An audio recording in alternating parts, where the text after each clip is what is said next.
სალამი, მოგესალმებით, ვაგრძელებ ჯონ მაკარტურის საუბრების ქართულ ენაზე ატვირთვას. ეს არის ბიბლიური კითხვები და პასუხები.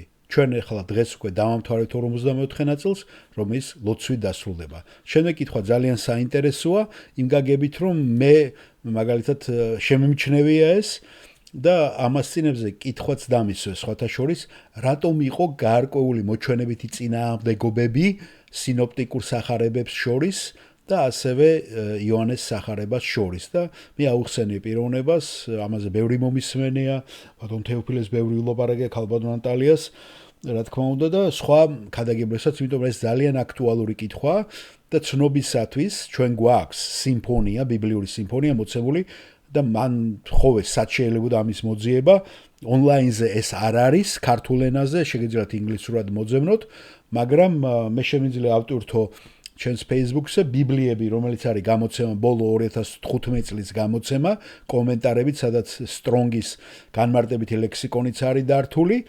აი იქ არის შუა ნაწილში, ძველი აღთქმა რომ თავდება, მალაქიას შემდეგ და სანამ მათე დაიწყება, 2 თუ 3 გვერდი არის ბიბლიური ჰარმონია, სახარებების ჰარმონია, ბოდიშით, სახარებების ჰარმონია, სადაც პარალელურად არის, რომ თქვენ კარგად შეკრათ, რომ არანაირი წინააღმდეგობა არ არის, უბრალოდ თქვენ უნდა შეაჯამოთ ერთი რას ამბობს, მეორე რას ამბობს და შეაერთოთ ეს.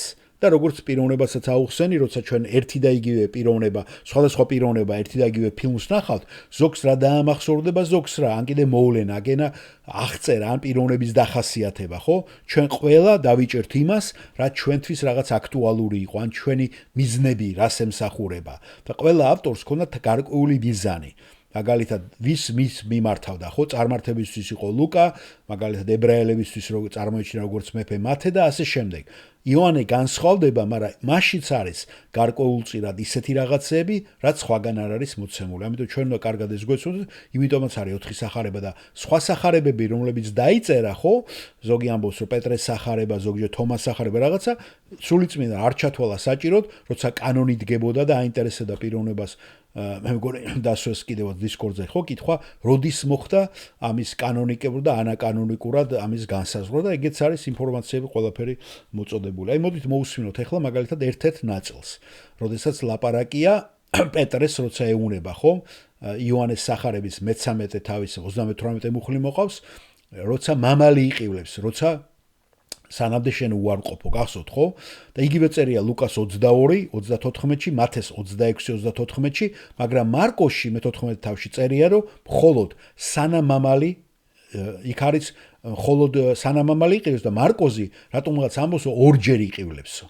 ამას ალბათ ყურადღებას მიაქცევენ, ამაზე ძალიან კარგი ნახატებიც არის შესრულებული, კლასიკური ფერწერის, ძალიან საინტერესო არის, ერთ-ერთი განსაკუთრებით მე ხშირად ვიყენებ ხოლმე მაგას, როცა ამ ადგილზეა ლაპარაკი და მოდით მოусმინოთ ახლა რატომ ხდება ეს. რატომ წერია მარკოს სახარებაში ორჯერო, სხვებში კი მარტო სანამ მამალი იყივლებსო. ეს ძალიან მარტივი კითხვაა. მე რო არ დამავიწყეს, მინდოდა ამ კითხვაზეც შევხებოდი და ამის შემდეგ ჩვენ დავამთავრებთ, რომელსაც შეიძლება ფართო მნიშვნელობა არ ქონდეს, მაგრამ ადამიანს ინფორმაციულად აინტერესებდეს. რატომ თქვა იესომ მამალი იყივლებსო და მარკოზი გვეუბნება, რომ ორჯერ არის ეს ნახსენები, როცა მამალი ორჯერ იყივლებსო. ყოველ შემთხვევაში სხვა სახარებაში არ არის ჩაწერილი, რომ მან თქვა რამდენჯერმე იყივლებს, მაგრამ მარკოზმა თქვა, რომ ორჯერ იყივლებსო. საქმე შემდეგშია. როდესაც სახარებას სწავლობთ, როდესაც ხედავთ ასეთ გარკვეულ თითქოს და წინააღმდეგობას, შეუსაბამობას, რომელიც გამოიყურება ესე თითქოს და მისი განხილვის უმარტივესი გზა ფაქტობრივად ამ ინციდენტების და ინფორმაციის შეჯამება და აკრეფა ერთიდან, მეორედგან, მესამედგან, რომ უფრო მთლიანი სურათი ჩამოგიყალიბდეთ, ხომ? და მე უფრო მეტ სხვა ილუსტრაციასაც მოგიყვანთ. როდესაც ქრისტეს ჯვარცმის შესახებ თქვენ მოისმეთ და კითხულობთ აღწერას, ხომ? ახალი აღთქმის სხვადასხვა მწერალი, სინოპტიკური მწერლები ამბობენ, რომ იესოს ზემოთ დაწერილი აბრაზე რაღაცა ეწერა, გახსოვთ, ხომ? ერთი ამბობს მეორეს, მეორე, მესამეს და ასე, რომ თითქოს და ეს არ არის სიმართლე, ჭეშმარიტება. ასე რომ ჩვენ უნდა ვიცოდოთ, თითოეულს ქონდა მიზანი რაღაცის იდენტიფიცირებაში, რომ რაღაცასთან მოეხდინა იდენტიფიცირება. მაგრამ რაც იქ იყო, ყველაფერი არის ჯამი იმ ყველა სახარებისა, რომლებმაც ეს დაახასიათეს.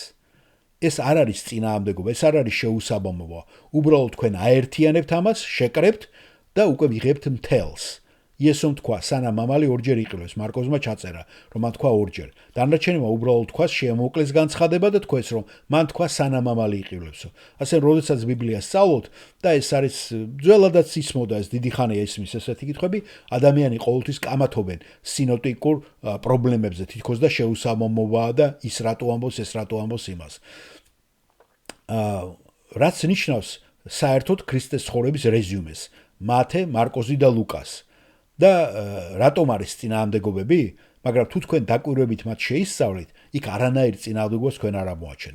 თვითმხილველების მიერ სხვადასხვა პერსპექტივაა იქიდან დანახული, თვითმხილველები ამას უყურებენ, განსხვავებული აქცენტებს სვამენ ავტორის მიზნების და გამო.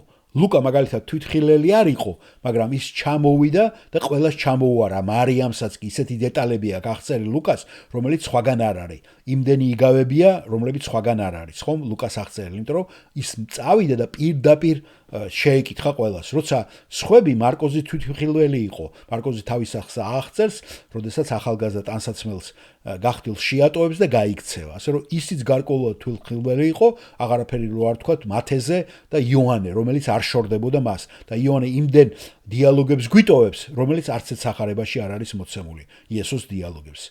მაგრამ ჩვენ უნდა ვიცოდეთ, რომ ყოველთვის მათ აერთიანებთ საგნები და არაფერს არ გამორიცხავთ თქვენ. როცა თქვენ შეკრებთ მათ და მიიღებთ თლიან ჯამს. ამიტომ თუ თქვენ ბიბლიოთეკაში არა გაქვთ, როგორც ქრისტიანს, წიგნების მაღაზიაში უნდა წახვიდეთ და შეიძინოთ ერთი რამ, რასაც ქვია სახარების ჰარმონია. აქ სვეტებად არის ჩამოთვლილი სახარებები და ისინი ჰარმონიაში არიან ყველა სახარების იმ მონაკვეთთან, რომელსაც ერთი თუ მეორე ასახელებს. სადაც გამოტოვებულია იქ ცარიელი იქნება და სადაც ერთმანეთს ავსებენ, ისინი ყოველთვის ერთად იქნება. სინამდვილეში ჩვენმა დოქტორმა თომასმა, რომელიც ჩვენ სემინარიაში ასწავლიდა, ეს ოსტატურად შეასრულა სახარების ჰარმონიას შექმნა ახალ ამერიკული სტანდარტ ვერსიისათვის. რაც ნამდვილი საგანძურია მათთვის, ვისაც სურს წმინდა წერილის სწავლების ჰარმონიზაცია და დეტალურად მისი გამოკვლევა.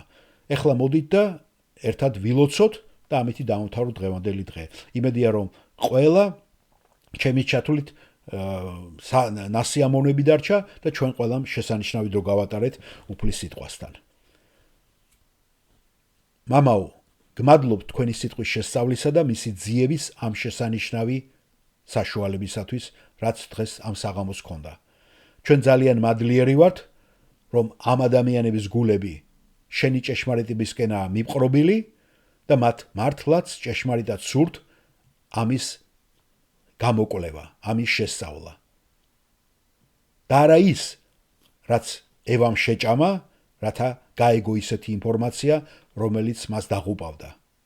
ეს ვაშლი იყო თუ სხვა რამ, არა აქვს ამას მნიშვნელობა, როგორიც ის იყო.